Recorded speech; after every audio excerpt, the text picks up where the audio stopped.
নমস্কার বন্ধুরা, চিরসখার আজকের এপিসোডে কি হলো আসো দেখে নিই। চ্যানেলটাকে সাবস্ক্রাইব করে দিয়ে যাও আর নিচে দেওয়া বেল আইকনটা ক্লিক করে দিয়ে যাও।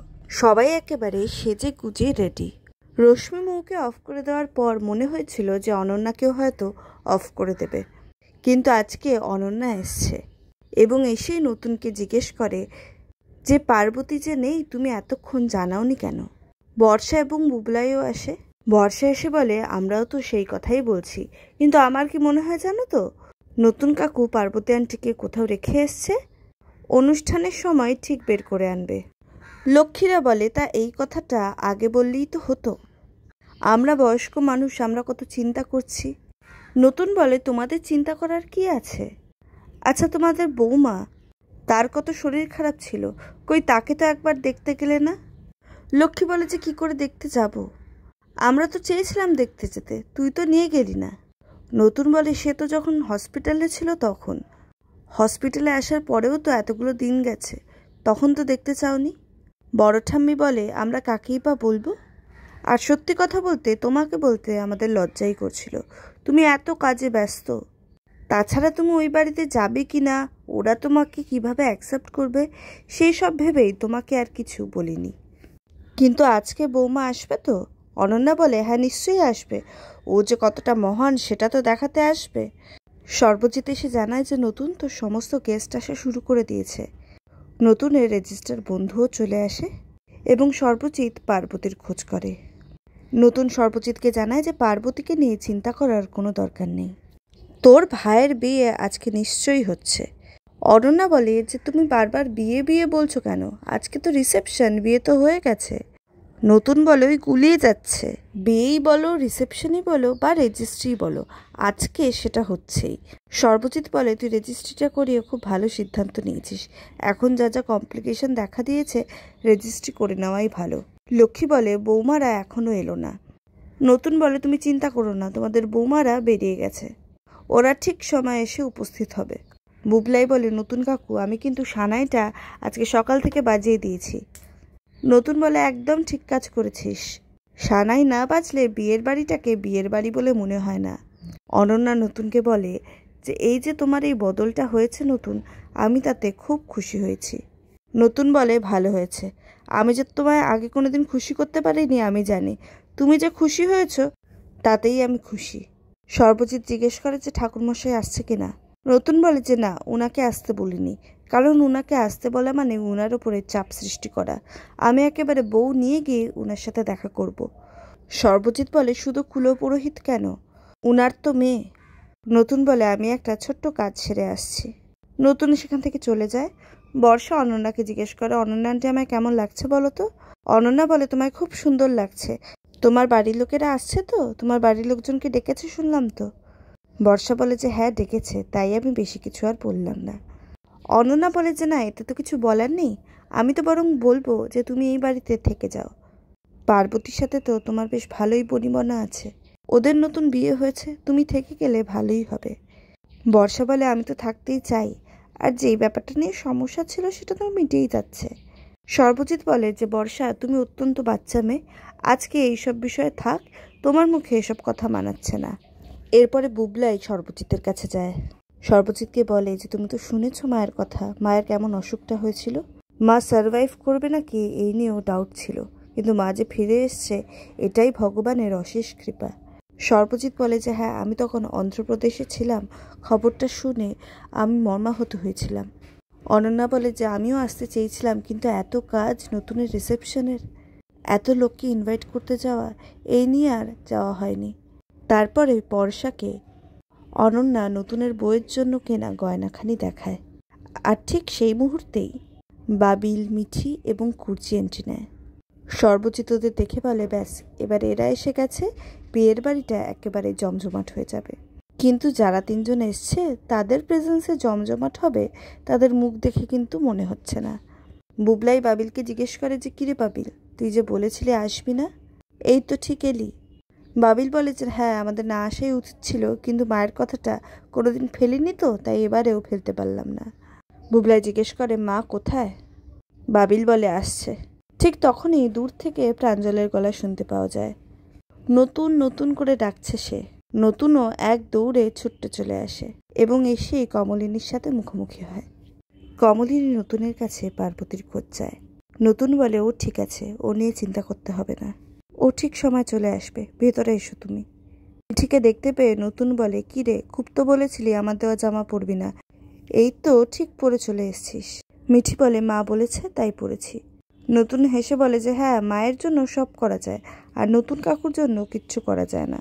নতুনের পরে কমলিনীকে জিজ্ঞেস করে, কেমন আছো? আজকে দেখে তো বেটারই মনে হচ্ছে। খুব ভালো। আসলে আমার এই বিয়েটা তো এখানে প্রথাগতভাবে হবে না, শুধু গান বাজনার আয়োজন করেছি। সেই অনুষ্ঠানে সবাই যে যার মতো করবে। শুধু আমার একটাই রিকোয়েস্ট, তুমি তো খুব ভালো গান করো, শুধু একটা গান গেও আমার জন্য। আমি তো জানি না তুমি আমার জন্য কি উপহার এনেছো, শুধু গান গেও, আমার আর কিচ্ছু দরকার নেই। অরণ্যা জিজ্ঞেস করে, কমলিনী তুমি গান গাইতে পারবে তো? কমলিনী বলে, না গাইতে পারারই তো কথা, এমনিতেই শরীরটা ভালো নেই, তারপরে গান গাওয়ার অভ্যেসও নেই। অনন্যা বলে, এছাড়া তোমার মনের অবস্থাটাও তো খুব একটা ভালো নেই। কমলিনী তখন বলে যে না, মনের অবস্থা না ভালো থাকার কি আছে, আমি গান গাইব, নিশ্চয়ই গান গাইব, কিন্তু পার্বতীকে কোথাও দেখতে পাচ্ছি না, ওর জন্য এই উপহারটুকুনি এনেছিলাম। অনন্যা বলে, ও ঠিক চলে আসবে, এই তো রেজিস্ট্রার বসে আছে, যখন কাজকর্মগুলো হবে তখন ঠিক দিয়ে দিও। প্রসূন সহ কমলিনীর মা বাবা এলে নতুন ওদের সবাইকে বসতে বলে। নতুন বলে, রেজিস্ট্রার চলে এসছে, তাই আগে রেজিস্ট্রিটা হোক, সেটা হওয়াই সবার আগে দরকার। তারপরে মণ্ডপে যাব, সেখানে যা হওয়ার তাই হবে, কিন্তু আগে রেজিস্ট্রিটা হোক। প্রসূন বলে, পার্বতী তো নেই, রেজিস্ট্রিটা হবে কিভাবে?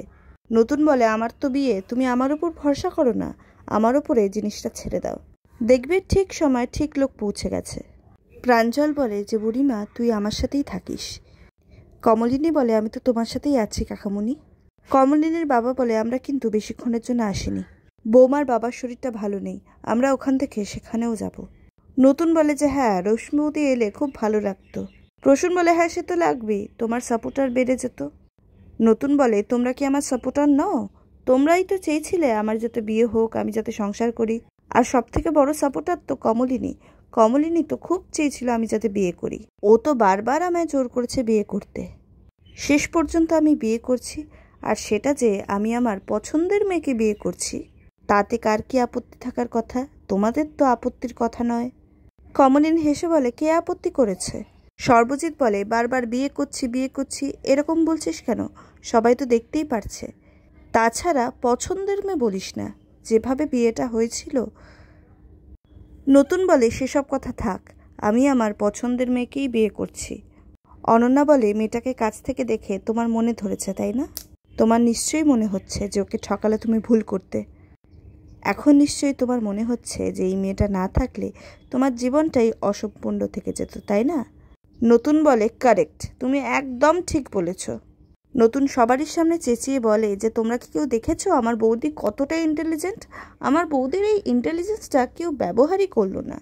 বুবলাই বলে যে মা, আজকে তো একটা দারুণ দিন, ছবি টবি তুলতে হবে, তুমি তোমার ক্যামেরাটা নিয়ে এসছো তো? নতুন বলে, ও ক্যামেরা কি করে নিয়ে আসবে, ও কি ক্যামেরা নিয়ে গিয়েছিল? সেটা তো আমার আলমারিতেই আছে। নতুন বর্ষাকে বলে আলমারি থেকে ক্যামেরাটা নিয়ে আসার জন্য।